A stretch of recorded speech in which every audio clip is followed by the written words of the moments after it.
Welcome to the FAFSA Leadership Lounge, where we dive into the policies shaping the work of Florida's school leaders. I'm Michelle White, Executive Director of the Florida Association of School Administrators.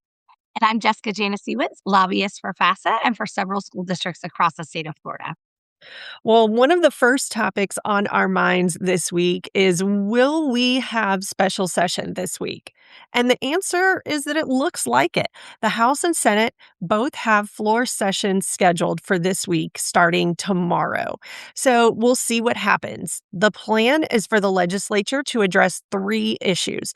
The first being congressional redistricting, the second, vaccine exemptions, and a third on AI protections. That's right. And as of today, we have seen a couple of bills that have been refiled, at least on the Senate side. The first bill is Senate Bill 2D. And the reason for that is because it is a special session. That's how they designate the bill numbers from one session to the next, because obviously during this year, we will now have had more than one session in the year 2026. So 2D, which is the AI Bill of Rights. This bill sets new rules for AI transparency, child safety, data privacy, and consent. From chatbots and deepfakes to schools and government contracts, this bill is looking to reshape how AI can be used statewide. This is the exact same bill that we saw during the legislative session, the regular legislative session, that did pass the Senate, and at least during the regular session, did not go anywhere in the House. The other bill is Senate Bill 6D, which is a bill called Medical Freedom. This bill would reshape vaccine policy. It would tighten consent rules for parents. It would ban vaccine kickbacks, expand immunization exemptions, and protect access to treatments like ivermectin. Supporters call it a personal choice. Critics have warned that it could shift public health protections statewide. This bill, just like the AI bill, passed the Senate during the legislative session, a regular session, but it did not pass in the House. So we'll have to see if for some reason the House has changed their viewpoint on those bills. As for redistricting, which is, of course, the main reason we were having this special session, we are recording on Monday morning, and we currently don't have any proposed maps. The special session starts tomorrow. Both the House and the Senate are scheduled to have a little bit of floor time where they will gavel into their special session. And then they are also then have some committee meetings on the agenda. So one would think that one of the things that they would be looking to do is look at these proposed maps, and we do not have them yet. President Trump has voiced his support for redistricting, so stay tuned, because I have a feeling this debate is going to be very intense, but also rather quick, as they have really just scheduled up and through, I think, Thursday of this week. So not a lot of time to drag this fight out, for sure. Yeah. And other big news that we have to share this week, and probably something that more of our listeners would be excited about, is that the top line allocations for the budget were agreed upon between the House and the Senate, setting general revenue allocations at $51.98 billion. So a proclamation from the Senate President and House Speaker are expected to set dates for May 12th through the 29th, with conference committees meeting that first week, and anything that's not completed by May 15th will bump to the bigger chairs. That's right. So even though we haven't obviously started the actual process of this negotiation, which will start on May 12th, we do already have some information just based on the allocations. Here's what we know we can expect from what each silo. Health and Human Services got about $19.2 billion in allocations.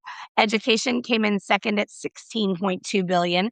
That is pretty historically the way we see things. Healthcare is usually a third of the budget. We're about a third of the budget, and everyone else is about a third of the budget. Over the last couple of years, we have seen healthcare get an increase, become an even larger share. We're still quite close to them, but there's now about a $3 billion difference there. So, and then when we see some of the other areas of the budget, just to give you some perspective, Criminal and civil justice is at 6.96 billion.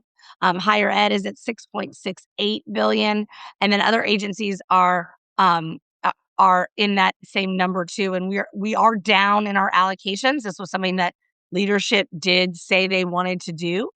It was cut some of that spending, and we are in fact seeing that happen. So that's certainly something to stay tuned for. We are very excited to see that it is occurring in May rather than June like last year. Obviously, even earlier would have been better, but certainly this is a very positive step that we're moving in that direction. And then, of course, while all this is going on, the governor did approve a couple of education-related bills during last week. One of the big ones was Senate Bill 182, which was one of the two trains that moved during this last year. This was the bill that started out as being about a teacher mentorship program that allows retired teachers to mentor teachers at struggling schools. There were rules surrounding that the retirees had to have at least 3 years of experience. They had to be rated highly effective. They could mentor up to 5 teachers, and they can relieve a stipend. So that was what the bill started out as, and of course, that did remain as part of that bill. But there was also a lot of other language that was added to that bill. Everything from some zoning issues for small private schools, so 150 students or less.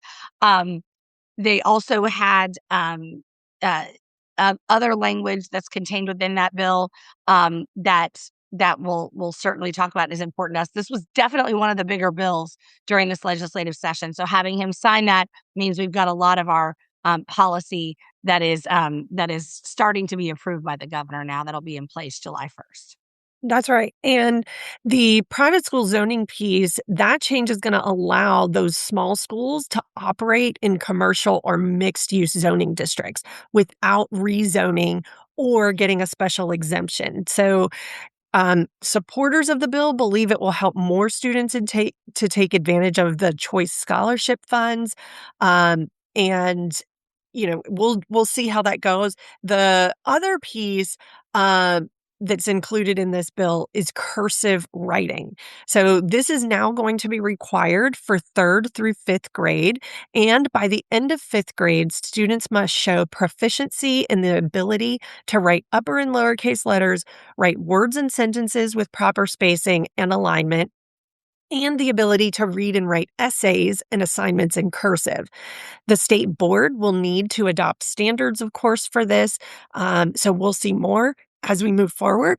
The second topic is also included in here. I guess really the fourth topic requires portraits of George Washington and Abraham Lincoln in a conspicuous place at each public school in the district. The Florida Department of Education is going to be required to select which portraits will be used, and they have to make them available to each district. That's right. And there was language contained in this bill that does say that it is basically uh, attached to the potential for funding. So basically, it says, you know, if if the legislature allocates dollars for these portraits, then the DOE has to give them out. So that is good news for our school districts just when it comes from a monetary perspective. This is not something, one, they have to purchase, or two, they have to have a committee to choose these things. The DOE will take care of it if they're funded. So that was certainly positive. We have lots and lots of things that our folks at the school districts have to do. So at least this is one thing they don't have to worry about as their responsibility. There are two other issues to highlight that are contained in this bill. First, they do have language that limits charter schools from dismissing students for academic reasons. If their school rather is in any kind of school improvement or corrective action plan, that charter cannot dismiss students based on academic performance. So essentially, what it's saying is, if you're in a spot where you're trying to improve your school grade, you can't get rid of any of these kids that are maybe not performing as well in hopes that it would then help your scores go up, if that makes sense. And then the second topic is related to unused tax credit scholarship funds. Instead of the funds going back to the state, they would go back to the scholarship organizations to then again be used for scholarships, if that makes sense. Yeah, that's right. So the governor also approved Senate Bill 52, which was called Security Services at Places of Worship. This bill allows churches, synagogues, mosques, and other faith institutions to use unpaid volunteers for armed security without requiring professional security licenses. Supporters say that the change gives congregations more flexibility to protect themselves amid growing safety concerns, while critics, of course, raise questions about training, oversight, and liability. That's right. And we're also seeing a lot of action at the local level. The Pinellas County School Board is looking to add a few more policies that will be voted on later this year. The first relates to e bikes and policies that would be in place if students ride them to school. So students would have to walk them onto school grounds and park them in bike racks or other storage areas. They would not be allowed to charge them while they are on campus. And then also, the policy would release the district from liability of anything happening to them while they are on campus. That's right. And the district is also looking at a policy around the use of smart glasses and other wearable recording devices, specifically ones that can record, transmit, or store audio, video, or communications. So schools were actually asking for guidance due to privacy concerns and potential cheating. And so the goal is, trying to limit any of those concerns. And then the other policy that they're talking about relates to a local school district policy on drinking on school buses. So the ban would be removed for water only to ensure that students are able to stay hydrated and bring their water bottles to school each day um, without concern. And so, honestly, Jess, when I was looking at this, it brought me back to my, like, middle and high school days of riding the school bus, and, like, we'd be on a bus for a long time with no water, no nothing, and, I love that we're prioritizing hydration for kids these days and just encouraging that, but, man, I think we were a generation of dehydrated students. Yeah, 100%. I was thinking the same thing. We do seem to, just the policies at school districts in general seem to be much more proactive about letting the kids have that water bottle at their desk, now in this case, have it on the bus. Um, I think back in our day, they were like, you better not have that thing out. That's right. That's right. No food, no drink. No. That's right. So times have changed, at least something, we've had some good changes to be sure. Um, Also, of course, we've had a lot of election news in the last couple of weeks as well. So we did want to mention that last week we saw Congressman and Congresswoman Cheryl Liz McCormick resign from office due to a 15 count federal indictment. It was very, very, very last minute. I believe the House was looking to start hearings on whether or not to remove her. And right before that was scheduled to begin, she did actually resign. Locally, there are some calling for the governor to schedule a special session to fill that seat. However, when you're usually this close to a general election, they generally leave the positions unfilled. Yeah, and the timeline just for, the state to do a special election, there's gotta be plenty of notice, there's and then would those her seat's already up for election, so are they gonna just have to run again really fast Right. like some of our other seats that we've seen, earlier this year? The Congresswoman will still be in the news for a while, though. Her criminal charges regarding the federal relief funds that she received during the COVID-19 pandemic will be heard in court in February 2027, and she will try to regain her congressional seat. She recently announced that she's running for Congress again in a very crowded field, which also includes 1990s rapper Luther Uncle Luke Campbell. I mean, you just sometimes can't make some of this up when you think about, like, who would have thought that was the sentence you would say? But I guess we'll see. This is going to be an interesting year for elections, to be sure. We can just already tell that with what we've had, some of the craziness we've already experienced. So there's qualifying and things that will happen very soon as well. So that'll give us a real idea of who we can expect to see on the ballot for all these seats, both congressionally and of course at the state level as well.